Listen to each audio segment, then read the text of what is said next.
same thing. Woo! All right. Welcome to the Comic Binge. I am your host, Paul Herman, and today we are talking about Captain America, Brave New World, or more so, comics that either inspired or you can read after or before watching Captain America, Brave New World. Or I always say Brand New World, Brave New World, New World Order. I don't know. Either way, we're going to talk about Sam Wilson's Captain America series, I think volume 2, Not My Captain America. Very excited to read about this, or to talk about this, I should say, because Javi picked it out, and I'm glad he did. And hello, there's Double G. And so anyway, if you haven't done so already, please hit the like button because it helps get people into the show and get people exposed to the show. And if you haven't already also, please go subscribe to the Comic Binge today. It only makes sense if you love comic books.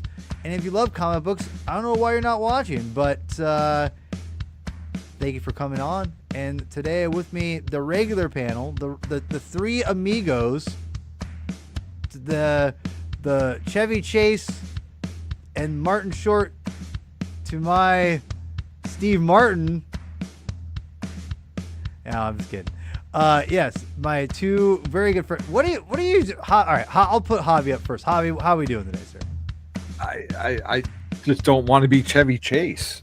That's how I'm doing right now. Chevy Chase isn't that bad, is he? Google him. Right. I know. I'm aware. I'm joking. I'm aware. All right. Yeah. I always pictured myself as the lucky day, but that's because I'm the oldest kid and had to take the leadership role. That's a psychological rabbit hole we don't need to fall down. You know what though? You are a good big brother like leader. I already know. I appreciate it. I had a lot of practice. You're very good. It's evident because you're such a good person. So there's no that. Thank you, man. As always, glad to have you on as a regular. Everything. Appreciate happy you to be here. Time out. Exactly. I mean, you picked it out. You better be happy to be here. Well, yeah. So anyway, last but not least, one of my best friends in the whole wide world, Chris, the Reverend Clow. How are we doing today, Chris? I know you're kind of a crazy day today. A little bit, but Captain America is always a good way to spend at least a portion of your day. So can't complain too much about the reading material here. Yeah. So, for those who don't know or are new to this, this is a new installment of MCU Required Reading, which is you can find in the description below. Let me fix our thing here. You can find the description below that we have. Thank you. Here, let me do the real thing here. Hold on a second. There we go. You can find in description below all the other episodes where we do a analyzation of either the movie, or we do a comic to read before the movie, after the movie. Basically, I want people to know where to go if they're into the material that they're watching, which would be the MCU. So we have a ton of episodes that are about a ton of the recent material, even though it may not all pertain to it anymore because Kang is no longer involved, but that's a whole different podcast. Today I asked Javi, or I asked everyone, but I think Javi's the one that took the mantle here and picked out a story for Captain America Brave New World, which you had chosen here. So I'll throw it to Javi. Javi, you chose Not My Captain America by Nick Spencer. Give me the rundown of kind of why you picked this series and story. Because I wanted to do obviously something that highlighted Sam as Captain America, and I haven't read the Remender series beyond the first issue or two. Okay. But back in 2020, I went on like a Comixology deep dive and got a whole bunch of Spencer's run in like trade paperback and stuff, or the digital version equivalent. Yeah. And I obviously become familiar with Nick Spencer primarily from when he took over Amazing Spider-Man. And I was like, well, I know he worked in politics before he took on that book, and obviously he was it got some controversy around this time that this book came out for making Captain America, the Steve Rogers version, a Hydra agent, and took a lot of flack for that while that story was being told. And this is in the aftermath of it. This was published at the end of 2015, leading into 2016. So it kind of captures some of the political energy that was going on at this time. I didn't read this though until around 2020.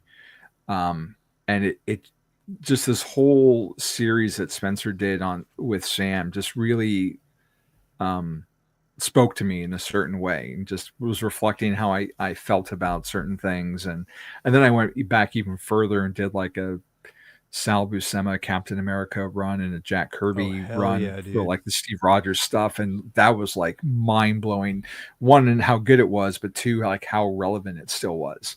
But I thought this would be a good thing to talk about for our Brave New World tie-in show, because once again, you got Sam, but then you also have the Serpent Society, who are now rebranded as Serpent Solutions. And there's a few characters from their organization that apparently are in the new movie, if you look at IMDb. And of course, we've got the introduction of Joaquin Torres, who is the new Falcon, comes from these first 6 issues, which we saw his character in The Falcon and the Winter Soldier, assisting Sam in the along the way. But he's going to be taking on the role of the Falcon in the new movie. So I thought it would be really fitting to see where he originated in the comics. And then there's the personal tie-in too. We're both from Tucson. So I kind of like that bit. And I just thought it would be a fun read. And just a little preamble, like it is very rooted in political realities or societal realities of the time. But it's also like a full-on, like crazy Marvel comic book story too. Like it's not bogged down by socio-political ramifications. There's a Captain America werewolf, you know. So like it's having its cake and eating it too. And it's just a fun story. And who doesn't need some fun in their lives right now? So here we are. Yeah. Well, first of all, I'm going to throw it to Chris here in a few minutes because he has to run out early. But I do want to just touch on a little bit before I throw it to you, Chris. It's very funny because when you selected this, I think I've read this. And I actually had read this for the MCU fan show Patreon we did for the Sam and the Falcon Winter Soldier series. And it was so weird reading it then and now and being like, why is this still relevant? I was like, this is not good. And so, unfortunately in some ways, but yeah, I remember when you chose it, I went, I think I've read this before. And I was like, yeah, I have. And we've done another show, again, in the description below, you'll see it. Chris and I did the reminder, whatever, cap run with the initial run with what's the artist's name? Stuart Immonen. Yeah, great. He's such a legend. I love that guy. Great, which is really good. And so it's just it just kind of reinforced how good Falcon Cap, or Sam Wilson Cap, I should say, is, and how and watching Falcon Winter Soldier recently before me and Chris go see Brave New World tomorrow. It's just really cool to kind of get a reminder of how great of a character Sam Wilson is, period, and that how much he really does fit Captain America's ideals.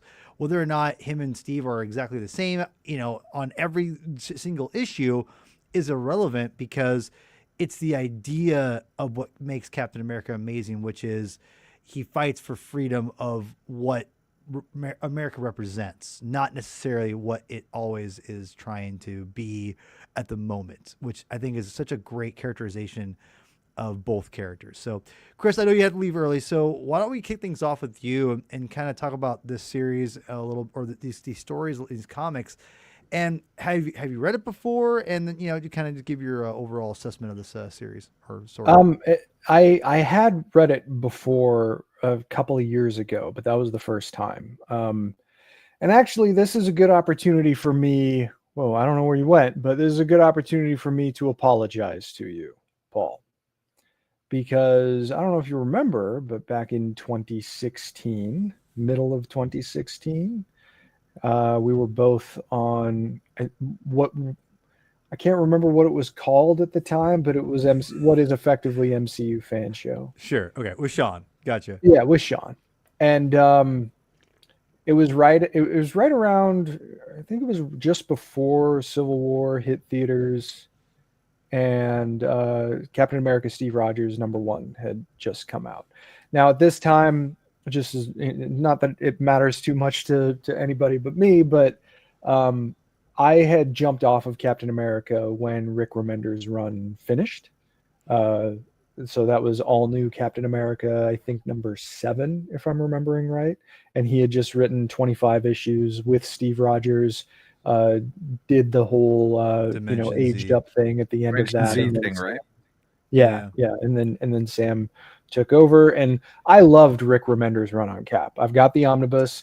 It seemed to me just like the perfect way to follow up the really like character defining work that Ed Brubaker had finished for the previous 6-7 years, however long he had written the title. It's not bad. I actually enjoyed most of it too. Reminder is not always my favorite writer, but I think he did a good job on Cap for sure. Yeah, I mean, because he understood, I think very astutely, that you can't do the same thing that Ed Brubaker did. Yeah. He went in a totally different direction, and he started, it was a very declarative statement by starting with Dimension Z, the first story that he did. With John Romita Jr. Yeah, totally different than anything that Brubaker had done. And very compelling too, by the way. Yeah. Very compelling. It was.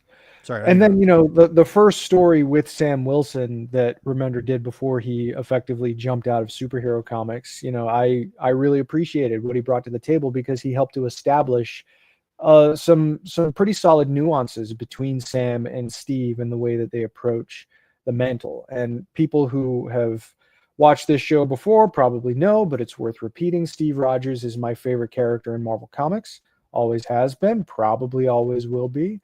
So, but at the same time, too, I was never resistant to the idea of Sam assuming the mantle, because it's not like Steve died or anything, which we had already gone through a few years before, but he was just serving a different role. And I was fine with that. As long as he was still around, then that was cool. And seeing the prism of the Captain America mantle applied to a different character, I thought was really engaging. But when Remender ended, I jumped off. I had heard some rumblings of what Nick Spencer's run was like, and I didn't jump back on until Captain America Steve Rogers #1, which ended with that Hail Hydra. We did the show with Sean, and I just took a huge crap all over it for like 45 minutes. And you were saying at the time, hey, I mean, we don't know what the rest of the story is going to do. This isn't a permanent thing. And, I had cited things that Nick Spencer said, which were clearly designed to elicit a particular reaction. And he got me. And and I was wrong, because the longer I stuck with Nick Spencer's run, and I read it through to completion at that point from Steve's reintroduction onward, I really appreciated what it had to say and what it tried to comment on, because the subversion of symbols permeates his run, particularly by the time Steve comes back into the fold. And that first issue came out in May of 2016, and we were on our way toward a pretty significant shakeup in the political landscape of the country. Little did some people know. And that ultimately makes Spencer's run far timelier than, no pun intended, than I think it gets credit for. It doesn't seem like it's a part of the conversation very much. And it's only well after Secret Empire ended. And I loved Secret Empire, actually, particularly the way that it ended. But it was well after that point that I went back to these We need to issues read that, by the way. and jumped into it. Hey, For the I'd be show. fine with it. The Secret Which Empire is a one? way better event than Civil War Both. II, which happened before. But Yeah. the thing that I really appreciate with this, like, obviously one of the things is the consciousness of the story. Like, it clearly does. There are people who will read this who might not appreciate some of the commentary that's being employed here, but I think it would be difficult to argue against its perceptiveness and kind of the transformation of the zeitgeist, particularly around symbols that people place a lot of stock in, particularly like national stock, like national symbolism, and that's not an easy thing to do in a superhero comic where you do have a Cap Wolf running around at certain points. You know, Spencer demonstrated a real understanding of the significance of those symbols, and if you skew them a particular way, then there are such polarized reactions on either side that it creates a sense of kind of nothing being sacred. And that's one of the things that I think was really rather perceptive about these stories, is just playing with the idea of what those symbols mean to different people and how the person in the middle has to try to find a path forward to do it justice as he understands it, while also giving service to his own personal conscience. And that's a bit of a roller coaster in this story, you know, and it's something that will persist, particularly after Steve comes back into the fold, where it's taken in a whole other direction. And I think it's taken in that direction for the purposes of social commentary. And but, you know, barring all of that too, like, just the way that these issues are constructed, I think is really fun, because like Javi said, there is a lot of dynamic action to hang your hat on. And these issues, you know, there's a lot of dialogue. They're pretty dialogue heavy, all things considered, but the dialogue is in service to this larger story. And reading these issues now, it's clearer to me that Spencer was planning on building up to something like Secret Empire, where all of these ideas and themes that he's playing with really do come to a crescendo. And he is setting up this confrontational attitude between Steve and Sam rather early, although, you know, Kobik's, let's say, impact on Steve, as far as I know, isn't really affecting things just yet. But sort of setting up that antagonism, like we see here depicted on a second issue's cover, is a really smart move. And it does kind of push your reader, maybe unintentionally so on the reader's part, to kind of take a position like, oh, I have to choose between Steve and Sam. Well, I mean, what kind of a choice is that? Especially if you're a big Captain America fan, you know, if I was reading this at the time it came out, it would have been an impossible choice, because these are two of my absolutely favorite people in the Marvel universe, if not all of comics. So I really appreciate what this story is trying to do, and I think it largely succeeds at what it's trying to do. And you know, regardless of how things ultimately shook out with the totality of the run, this is a really strong way to show how you differentiate between two different mantles of the same identity. Because we look at other examples of legacy comic book storytelling, and Dick Grayson and Bruce Wayne as Batman, largely working with the same kind of status quo, with the same overall philosophy, but particular personality differences on how to get there. Bucky and Steve, I think, is also a good example of that. Bucky was a little bit harder edge, but I don't know if he necessarily had a lot of personality distinctiveness when you look at the dynamic that's established here between Sam and Steve. You can also look at it between the Flashes, you know, Barry and Wally. There are a lot of particular differences between the way they go about things, but there's nothing fundamentally different about how they participate as heroes in the DC universe, for instance. But with Sam, he doesn't have the resources that Steve had as Captain America. He kind of eschewed this broader connection to S.H.I.E.L.D., and that changes the nature of what Captain America is and the role that he serves in the Marvel Universe. And taking things in that much of a different direction, I think, makes for a really engaging kind of storytelling and really helps to answer these necessary questions about what makes them different and how do they approach the significance of the symbolism of Captain America. So I really loved these issues, and it's a good way to sort of set the palette up for the movie that's showing up this week. Yeah, I'm with you on this. I think one of the things that I went into this was, oh yeah, Nick Spencer wrote Captain America. I kind of always forget about it. And you know, since his Spider-Man run, he started working for Substack and recruited a bunch of the big name talent in mainstream comics over to Substack, and Lord knows what happened to that, but he kind of fell off the face of the earth from the mainstream side. I'm not sure if he's even doing comics anymore or what he's doing for a job. And you know, and it was, you know, his whole Spider-Man run is a giant a podcast show analyzing of itself that we won't get into here. But the first thing I want to say about this series, rereading it, because I read it a while back, and I enjoyed it then. When I went back and reread it now, I genuinely miss Nick Spencer as a writer. And I think that's one of my biggest takeaways from this is that, you know, I don't think he's like, you know, like Alan Moore or Grant Morrison by any means. And it's not a shot at him at all. It's just, I'm not saying he's like top tier of all time or something like that. Like those guys are like, you know, top 5, maybe comic superhero writers of all time.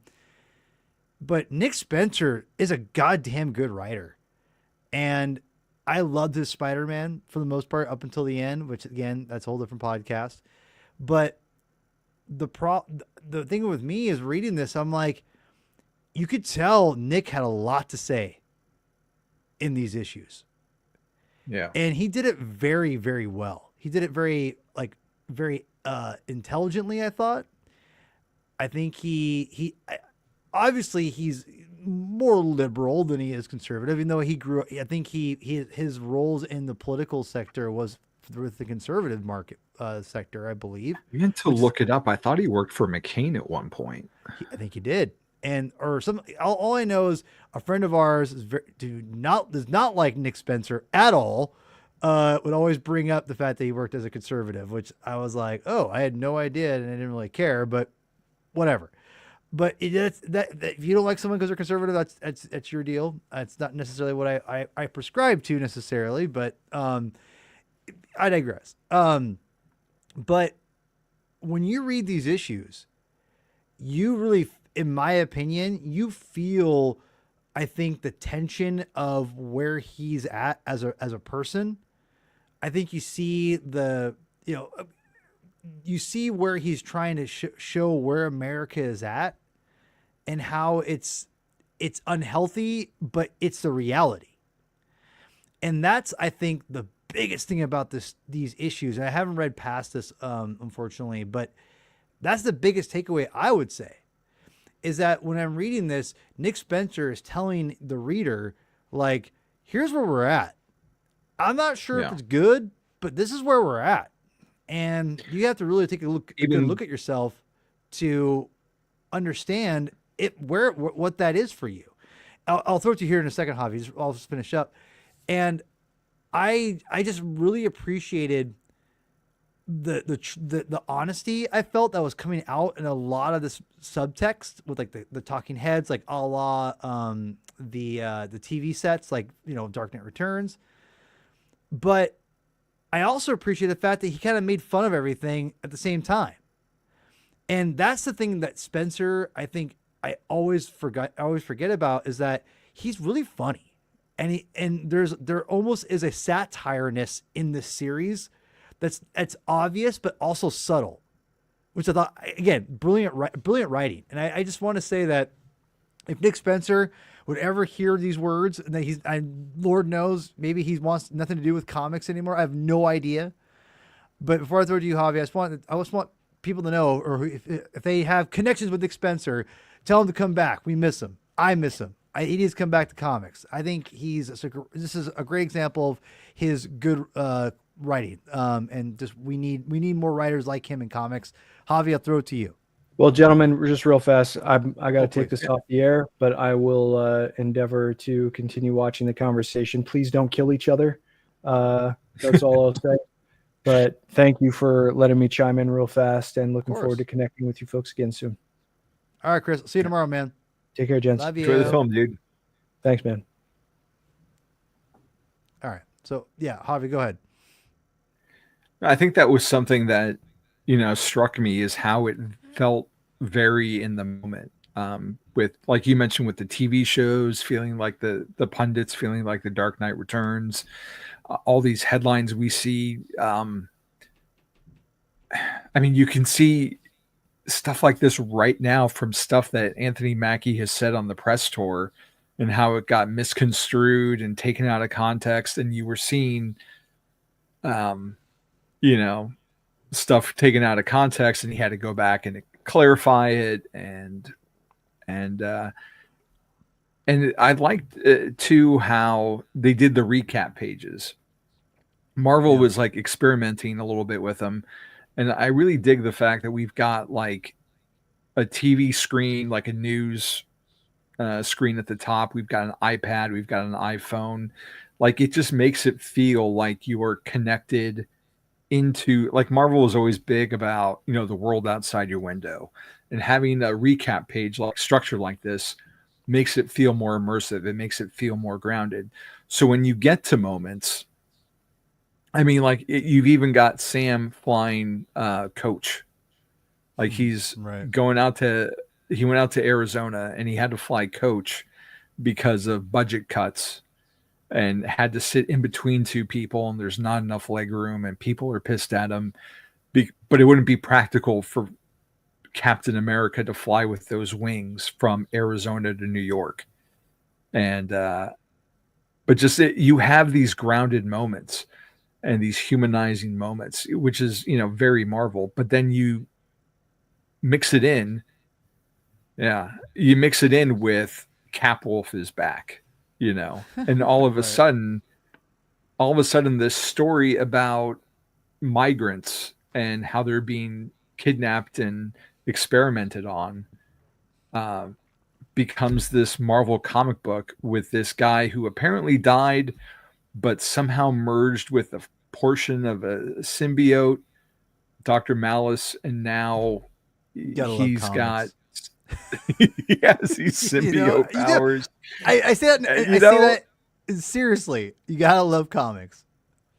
But it's the dichotomy that's what makes this run so much fun and interesting. Is because you don't know what you're going to get, and you have this wacky Cap Wolf grounded with the seriousness of a human being who got experimented on, and somehow merged with Red Wing, who already got bitten by a vampire in the prior series. Has a psychic link with Sam.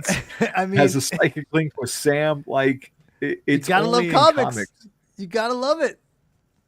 And then you cross it in with, the corporate shenanigans that the Serpent Solutions is doing, and their perfume ads, and to where he's even courting other CEOs on the golf course and trying to get into their clubs, and he's wearing his mask. I love that.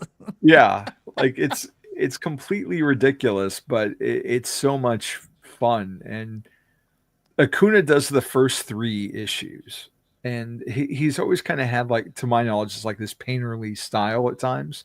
Yeah, like I think of like his Green Lantern work with Jeff Johns, and just it's just so interesting and unique, and how he tricks things up, and has things break out of the panels. And that's good. That's great layouts right there. Yeah, there's a lot of 2-page spreads. Then you get something more classic like this. Yeah. but it's just everything and the way he'll mirror things in his storytelling. And I'm sure part of that comes down to Spencer too, Yeah. but it's just a blast to read, and it's so much fun to look at and take in. And like I said, I read this digitally initially, but I mean, I liked it so much, I wound up getting it in trades because I wanted to have it, whenever I could. And this was like cheap too. I mean, this is like $18, and that's if you just bought it off the shelf at your comic shop. Yeah. So Comics are too expensive these days. But I think one of the things that I want to talk about that is maybe my favorite part of the book was Serpent Solutions. And I think that to me was such it served both as a satire, a little bit but using the Serpent Society right instead.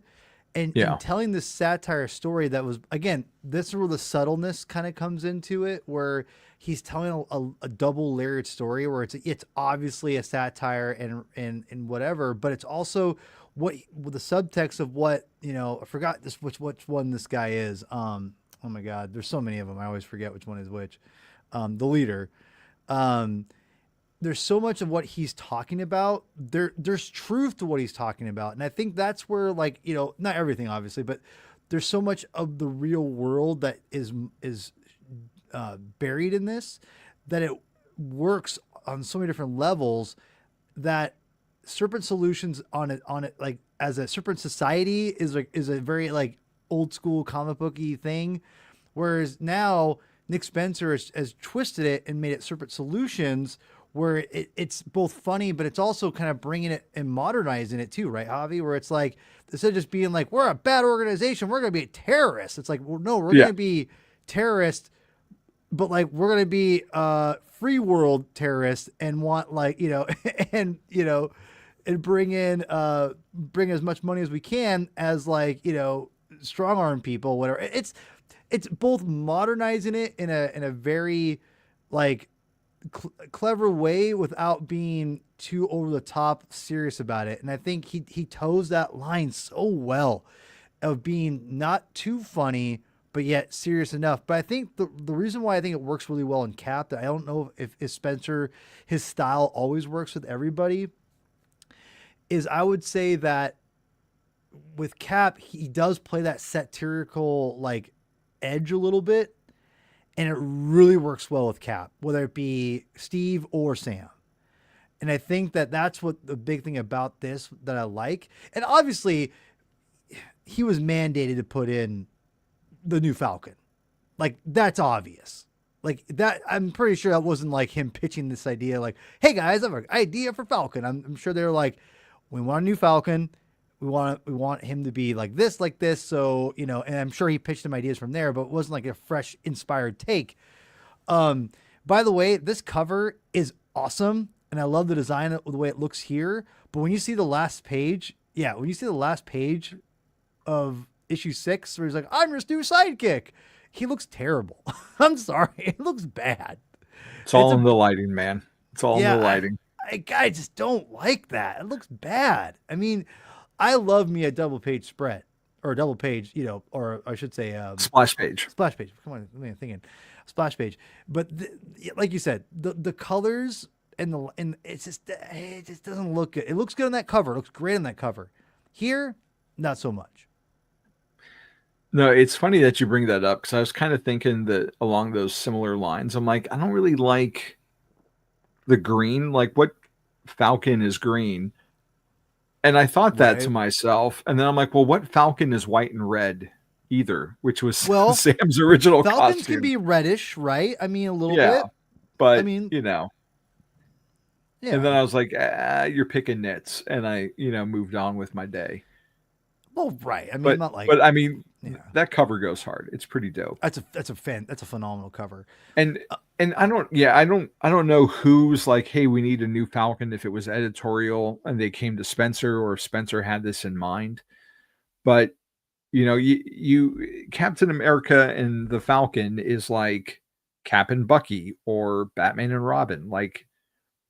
They're a team that goes well together. And Yeah. if Sam is going to be the new Cap, it would make sense that he would have his own Falcon. I mean, we even saw it with John Walker in Battlestar. Oh, yeah. Like Captain America has partners. Like that's a key part. And Sam had an opening, so it's fitting. And I like how he still roots it in something of today. Like back when Sam was created, he was a social worker in Harlem.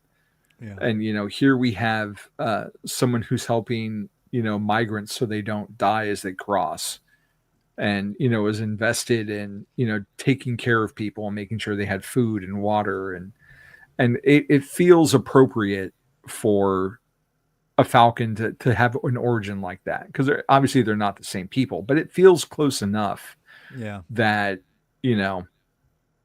that it makes sense and why he would be a logical choice. And then they kind of skirt around the whole thing with powers, because obviously he's just a kid, but Yeah. by having this, whatever was done to him with the experiment, now he's like permanently bonded to these wings. And that's something tying into the whole evil plan of how Falcon is, his wings are intellectual property basically, Right, and right, so yeah. it belongs to Yeah. Serpent Solutions now. So there's a lot going on, and like I said, it works on so many different levels too. Yeah, And just like his enthusiasm here of do it for America, do it for Hot Nurse, who's Claire. Yeah, I think Eric's on the money here, actually, because I think Falcon's original costume was green, if I'm not mistaken. Yeah, it was like green and brown. Yeah, That's you're right. But here's the problem, Eric. It was bad then. It's bad now. So I'm just gonna say it. I mean, the actual design. If you take the colors out, make it black and white, this is solid. It's a solid superhero like costume. It's not great. It's not amazing, but it's solid. I can handle it. Hi, buddy. How you doing? But I think that the color scheme is just god awful. I love. If it was, I wish it was more of a homage to the original Cap, or the one we all know, the Sam Wilson, the red and white, homage. I think So I know Eric. Eric, homie. I get it. For the and people who are watching now or later, you can either comment in the hey, I miss you too, man. I was on a couple weeks ago. And if you're watching now or watching later, leave a comment. Tell if you've read Nick Spencer's Cap stuff, what you think of it. You can say it sucks, that you love it, you're indifferent about it, haven't read it. Leave a comment. Also, have to do all this stuff, get people involved, yada yada yada yada. I do have a couple nitpicks, but before I do that, I'm sure you have some nitpicks too, Javi. I'm gonna blow myself up because we're talking about Acuna, right? Yeah. Go ahead and take that off for a second for me, Javi. One of these days we're gonna have to do this. Is do Zdarsky's Avengers, because Acuna does the art for it, and this is like basically the Dark Knight Returns for Avengers, and I like Zdarsky and I like Acuna. And Acuna's got a very distinct style, right? I mean, I got this for Christmas. I wanted it, so I got it. I want to read it here in a few months. I think I'll probably put it on the binge for us at some point. But I didn't know Acuna was with Jeff Johns back in the day. So that's what he. Yeah, he did a few issues when Jeff took over Green Lantern. Okay. When he brought Hal back after Green Lantern's Secret Origin. No, Green Lantern Rebirth. Sorry. Is it like what he does here, where it's kind of painted like yeah. Yeah, okay. he did. I think it was Pacheco for the first opening issues. Love Pacheco. And Love then Acuna filled in like with some Star Sapphire stuff. Okay. If memory serves. Okay. Right on.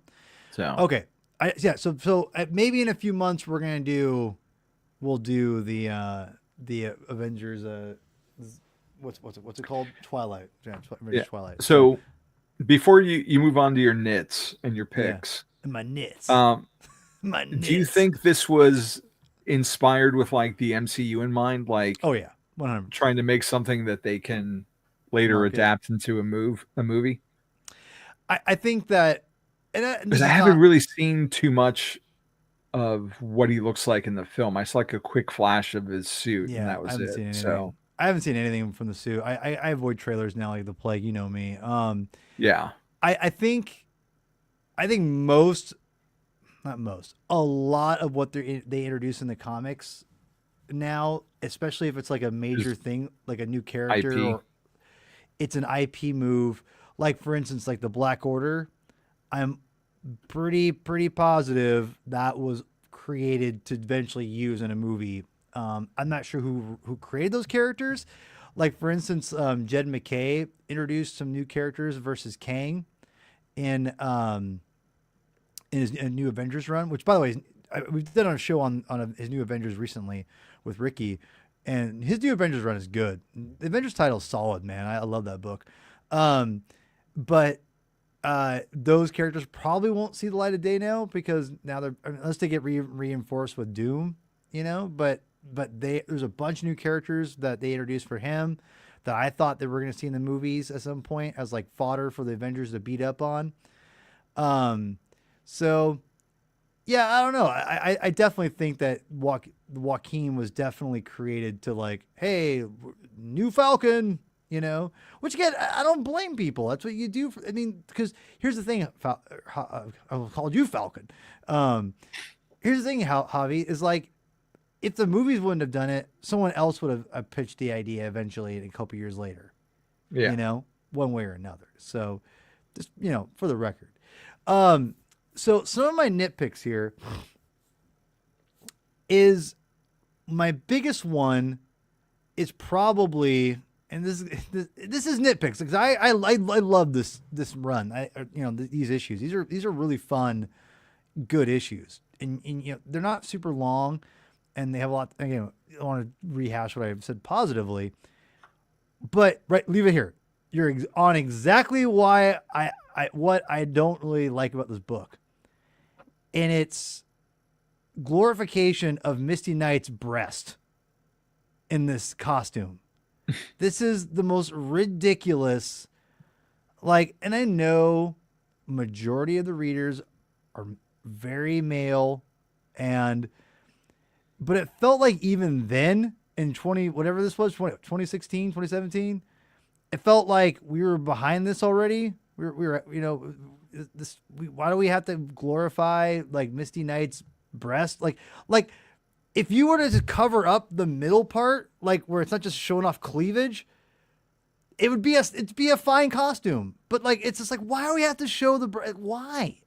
It's just why. It's like, oh, because males want to see boobies. It's like, well, I don't know if you ever heard of the internet, but that's just as good, if not better. It was just throwing it out there. So, My question to you would be, who designed that though? I agree. Like, was that a design that was for this title, or was she already wearing that suit established in another book before this series came out? Maybe. I'm not saying you're wrong. I'm just curious of what the. Yeah, no. I know You're what more saying. steeped in Marvel than I am. Like, I don't. To be honest, I'm not sure. I don't I think she was in can't her think own. of what her quintessential costume is to begin with. She doesn't have one. So, really. It's kind of all over the place. But that's my problem. Is like, why are we choosing the most stereotypical like 90s costume of all time? It is pretty in the worst way. It's like Misty Knight's a great character. She's a great character. I've really grown to like love Misty Knight because of Luke Cage, and TV show, and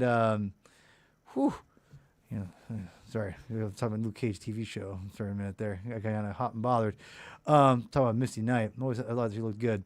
Anyway, but that being said, it's just like, why? Like, she wouldn't fight in this. Like, this is not like, I mean, like, whatever.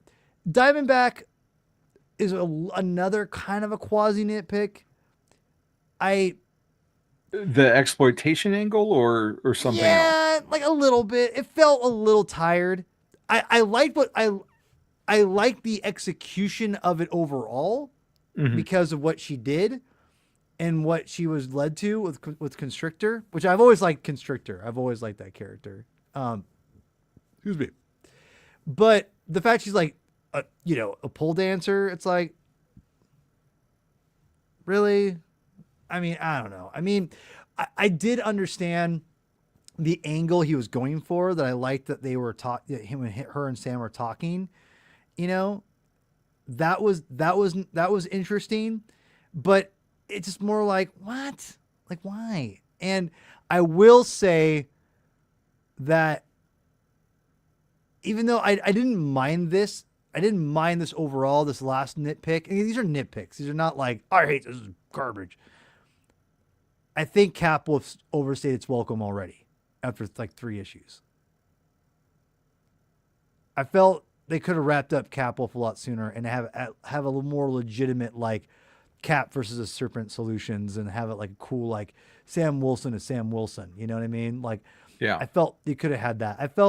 I liked the idea of going Capwolf and being ironic with it. Like, cause I love me some irony.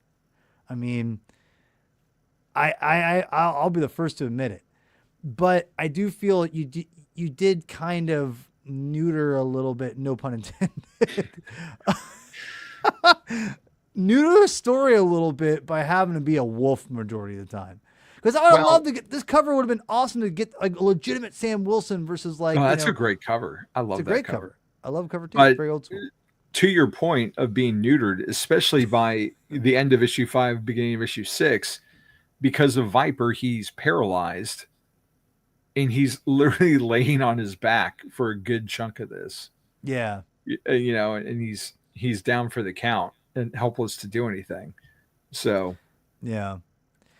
It was, I almost forgot to tell people, this is issues 1 through 6 of the original run. I'm not sure if we said that or not before. We did. So you have, yeah.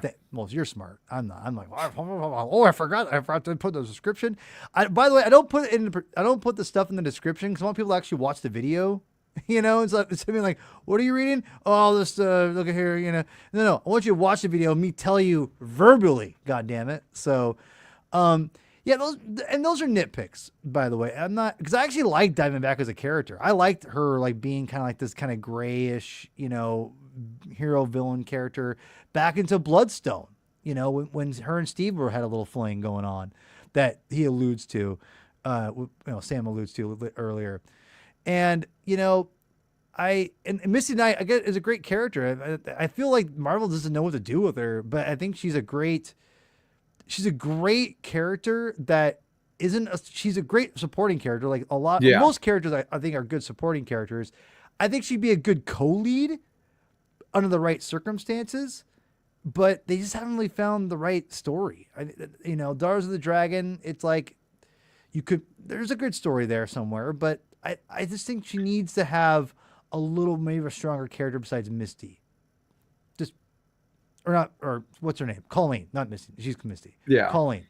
So Colleen's up, I think, the strongest character, to be quite honest. But Misty Knight is. What were your thoughts on the death of the Falcon here, with his head getting bit off on live TV and commented by the stock people? I mean, it's interesting. It kind of goes into my whole subtext, of like, it's satire / like this is kind of, because to me, this is Nick Spencer kind of saying like, this is where we're at. Yeah. Like this is where like we're at, where these horrific things are profitable. Right. And, I can almost project that onto a lot of things. Oh yeah. Back then and to now. Right. I mean, look at YouTube and how negativity one way or another, whether you agree with it or not, negativity generates revenue. And you're seeing it right here, this awful thing, stockholders like, well, actually this means this, I mean, this is great subtext that I think, again, Nick Spencer is great at. And it just bums me out. He's not writing comics right now. I'm not sure what the hell he's doing. Someone tell me, someone who's watching now or, later on, comment or do it now. Where the hell is Nick Spencer? Tell me, where is Nick Spencer? Please. I want to know. Maybe Zach knows, but I meant to look it up. I really did. And I just forgot. He's not. He can't be in comics because I haven't heard a peep from him. You know, hopefully he's doing well. Maybe you've got to do Substack to find out what he's doing. I don't do Substack. I don't want an email chain. Yeah, I'm sorry. That's not for me. Yeah, that's not my bag. Substack, I think, in essence, was a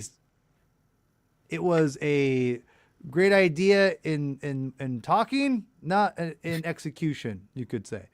Let's wrap this up here. I think Not My Captain America is very, very good. Look at that Joe Bennett layout there. Yeah, is this Joe Bennett? Joe Bennett was issue 6. I thought, yeah, Joe Bennett is.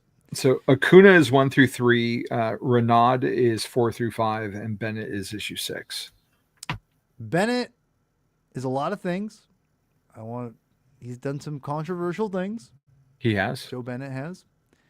I did not know. I want to comment about that. Okay. But I will say, I like his artwork a lot. Okay. And his layouts. Right. Immortal Hulk is goated.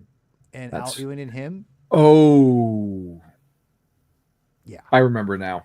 Yeah. Okay. We don't want to talk about that. Gotcha. Yeah. We don't know. Yeah. No. So, but that being said, this is, I think, a very worthy story to read. Again, if you read Rick Reminder's Sam Wilson, his initial run, these are great Cap stories, whether it be Sam or Steve.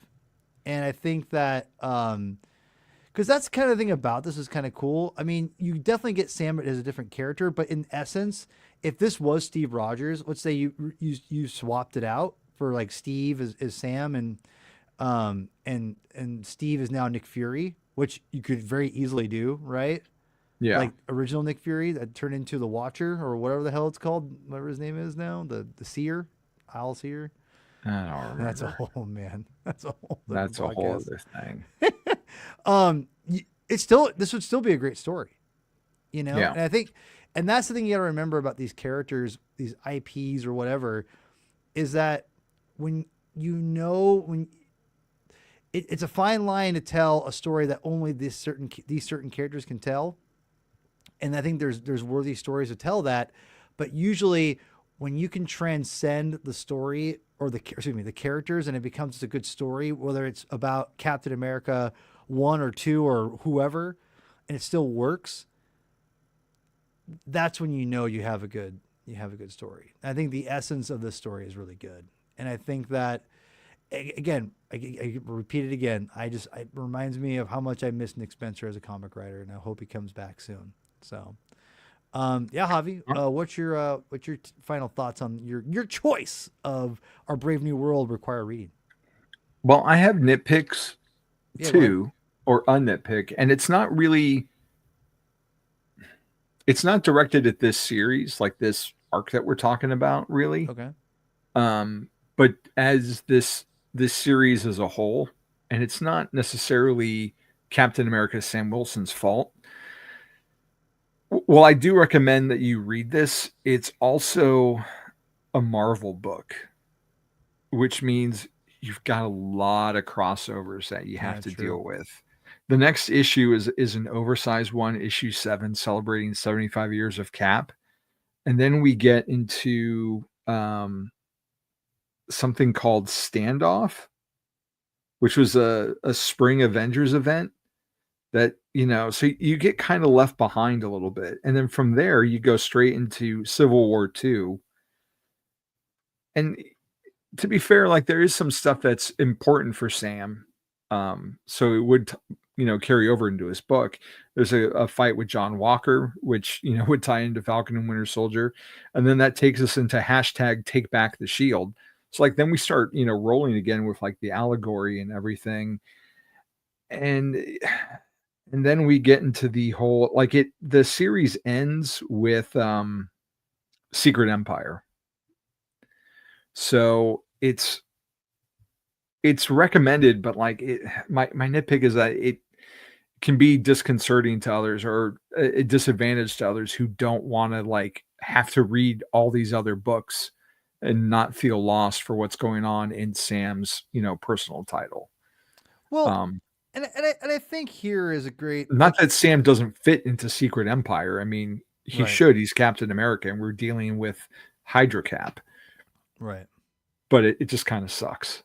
Well, I think, but like again, there are when you create a jumping on point, you also create a jumping off point, and I Yeah. think that you can kind of read the tea leaves as you read these series of when you can jump on, you can jump off and jump in. So I think that that's one of the benefits of the series, because these 6 issues you can read and just stop. You don't have to keep going. Yeah. And so you can kind of tell when like things are too crossover heavy, in my opinion. So I think it's just a matter of figuring out where you want to go and everything.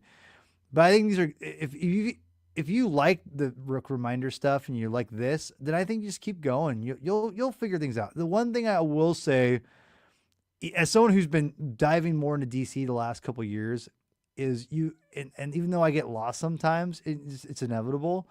It's not as bad as you think it's going to be. Like you're still going to get majority of it just by osmosis, because they'll reference things and go, "What's that?" You can go, "I'll look it up on Wikipedia," or they'll reference one thing. And you're like, "Okay, that must mean this." Or It's use not your Hoopla or Marvel Unlimited or DC Infinite. And So you are better equipped to find out this information more than you were even 10 years ago. Sure. Yeah. But that For was sure. just really the only true negative that I had. I think the book does a really good job of, like I said earlier, just balancing like the Marvel Universe aspects of it with Mhm. the real world aspects of it, the socio-political aspects of it. And granted, the Remender series launched Sam first as Cap, but like this does a good job of, giving us a story from Sam's perspective, but also paying homage to like past Cap tropes, if you will, with like having Diamondback, having the Cap Wolf, having the Serpent Society, and then even having Demolition Man as a partner for him too, tying into like some of the earlier Steve Rogers stuff. Right. So I finally got a costume that kicks ass. Yeah. I'm like, did you? Did you Yeah, really? it's pretty generic, right? It's still in his colors, and it's just kind of. I actually like D-Man. D-Man's never bothered me. Suit. No, he's very Wolverine initially, but I mean, when I first saw him on covers back in the 80s, I was confused as all hell. Like, why does Wolverine have a D on his chest? You're not alone. You're not alone. But, I'm like, who's this guy? So yeah, so let's wrap us up. We're doing next week, which I don't know which date we set the date, right? You set the date, Paul. We set the date. I always forget. I emailed you the date. You are the keeper. You're the leader. I'm the keeper for this month. Yeah, so I'm usually Thursday. Pretty good. Yeah, Thursday. Okay, that's right. Thursday, that's right. February 20th. Superman. What's the name of the series again? The Road to Origin. Superman. No, what's our YouTube series within the series? Bro, Countdown to Superman. Countdown to Superman. Come on. Hey, in my defense, like everybody's doing this now. Are they now? Yeah, man. Even like the great, like Michael Bailey's got his thing. There's a podcast he's guesting on called Countdown to Superman from some of the All-Star Superman folks. Everybody's doing it, man. So I forget the title. We were there first, Javi. We were there first. We've been on this train. Because we started. You can be on this train Thursday. That's right. February 20th. Forward Finger Friday. No. Not tomorrow. Next week. Not tomorrow. February 20th. Superman Secret Origin. Speaking of Jeff Johns. Yeah. Speaking of Jeff Johns. Speaking of Secret Origin Superman. Right? Yeah. I mean, we got it. This is I've started reading it, and it's your first time? Yeah, I've never read it before. Of course, Chris gave it to me. Chris was like, "I got the absolute. Here you go." I'm like, "All right." He gave you the absolute, or he gave you? No, the he got the no. Yeah, got the yeah. absolute. Okay. He's not that generous, which I wouldn't want him to be that generous. Chris is so nice. He probably would if I asked him, "Can I have your absolute?" He'd be like, "Well, I guess." You can borrow for as long as you want. No, but no, I got like either a deluxe or an absolute. I'm not sure if it has an absolute or not, but No, it does have an absolute. It's in Yeah. the Jeff John Scary Frank absolute. Okay, he must have got that because he gave me his copy. We just got it. Oh, okay. Yeah. And Gary Frank, people got to realize, next week will be a fun show because I go way back with Gary Frank. Yeah, you guys went to high school together, right? Absolutely, yeah. I was in England. It was weird. Wait, no, that was Chris Pratt. That was you and Star-Lord. No, but Gary, I say go back with Gary Frank because I was an avid reader of Hulk in the '90s, and Gary Frank cut his mainstream superhero teeth. They mentioned that in the absolute. Briefly. His Hulk, dude, his Juggernaut, chef's kiss. Super fun. Gary Frank, great artist. And yes, and I'm not sure when we're gonna do it, but we will do a Geiger episode soon because I freaking love that title, and I think it's great. It's just two great creators killing it on that book. Me and Lauer did like a years ago did like the initial limited series kind of review, and now that it's an ongoing, it's just been a blast. I've been absolutely adoring it. So we will definitely review that at some point. Just like this Acuna and Zdarsky's Adventures Twilight, which I'll eventually get to at some point. In addition to like that RoboCop show we always talk about, and hey, you know what? Knights Never Die, Spider-Man Council. We got so much. You are not just a host. You are a founder / mainstay that you've helped establish the modern comic binge. You deserve. You can do whatever the hell you want. You can say I'm doing RoboCop show tomorrow. Be like, all right, let's do it. So I mean, you just gotta holler at me. Chris. I know. And Carlos. That'd be a good show to have Carlos on. I miss Carlos. If Carlos is watching, I miss you, bro. We miss you. So, I gotta. Also, not only is Carlos, but freaking Adam Pizza Time. I gotta get him on. Maybe I should get him on for Secret Origin. That's it? I think he was. Is he? Did I already say that? I don't remember. Either way, if I haven't, I'm getting him on now. I mean, come on, Spider-Man Council. Well, he's gonna be on that, obviously. But what else? What else is he doing? Exactly. Adam Spidey Pizza Time.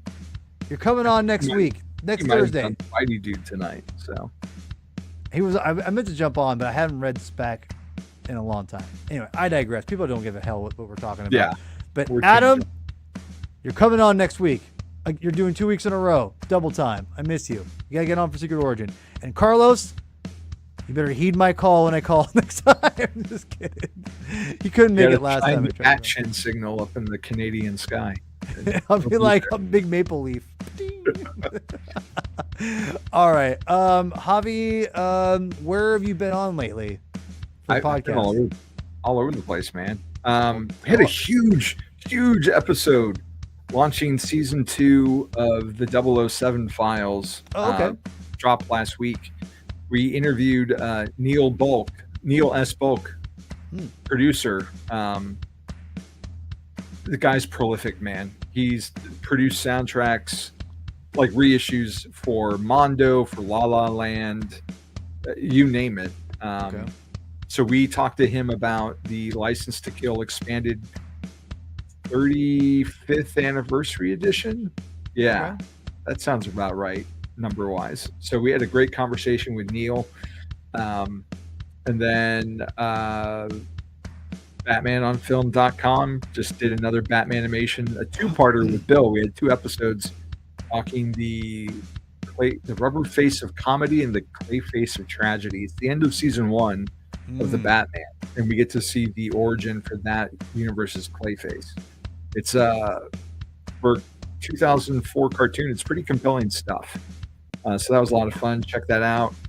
And of course, we just had Knights Never Die last week with the Reverend Chris Clow preaching the truth. Yeah. And all over the place. Go see Captain America this week. I know I'm going to go read Captain America this week. There's a lot of good Cap comics out there. And I think that's all I got, man. Yeah, go see Captain America because I think it's going to be a good time. I'm excited. I was not excited about the movie, but the marketing got me excited, more excited than I was anticipating. I think the marketing's done a great job. We joked before we got on that maybe they spent a lot of money on this movie and to remake it basically and to market it, but the marketing's done a good job. I hope people go give it a chance. I know the Rotten Tomatoes score is whatever, but Mr. Baby from the Spider-Man Council, when he saw it yesterday and he loved it. He said it was great. He was going in thinking it was going to be very good, by the way. So, and he is a cinephile. Like, he is capital letter cinema. He is literally cinema embodiment. Except he still hasn't seen like half the movies I've seen. So, it's just like, hey, he's also half our age. Like, give him time to catch up. I don't care. I'll give Mr. Baby all the crap in the world. There's only so many hours in the day, and you can only get through so many comics and movies and TV shows, and have a life with other people, and do things. So hell yeah, Double G gets it. Double G, I'm gonna get you on too, man. Don't you think I haven't forgot about you? I know you have banker's hours now, though. You're an early riser, so I know you can't stay up too late. So I don't know who Double G is. It's not Garrett. He's Scott. He's Garrison. He did the Flash show with us, and his dad Scott. Gotcha. Yeah, Scotty Reifman. Scotty Fun. Yeah. Okay, gotcha. Now. I love his dad to death. His dad's amazing. And Garrison. Double G, and I went to Grev. Fair enough. I call him Double G for no reason because I'm an idiot. But okay. No, but just a dumb nickname. But no, but like Nico, I'll be like, Nico, oh man, have you seen Twin Peaks? No. It's like, what the fuck? Like, you're gonna act like you're Mr. Cinema. He has never seen Twin Peaks. I've seen Twin Peaks. Yeah, I don't. But you're not boosting from the rooftops of like, my brother in Christ, my cinephile people. I have seen Blue Velvet and Wild at Heart in a double feature back in the late 90s. That's amazing. That's an amazing back-to-back, dude. It was, dude. So, but it was cool. But you know what? I'm pretty sure Mr. Baby has not seen either of those movies. I bet you we could get him to watch Wild at Heart at least. Dude, what we should do, I wish he would just have a podcast so I can get on his show and make him watch shit. That's all I want.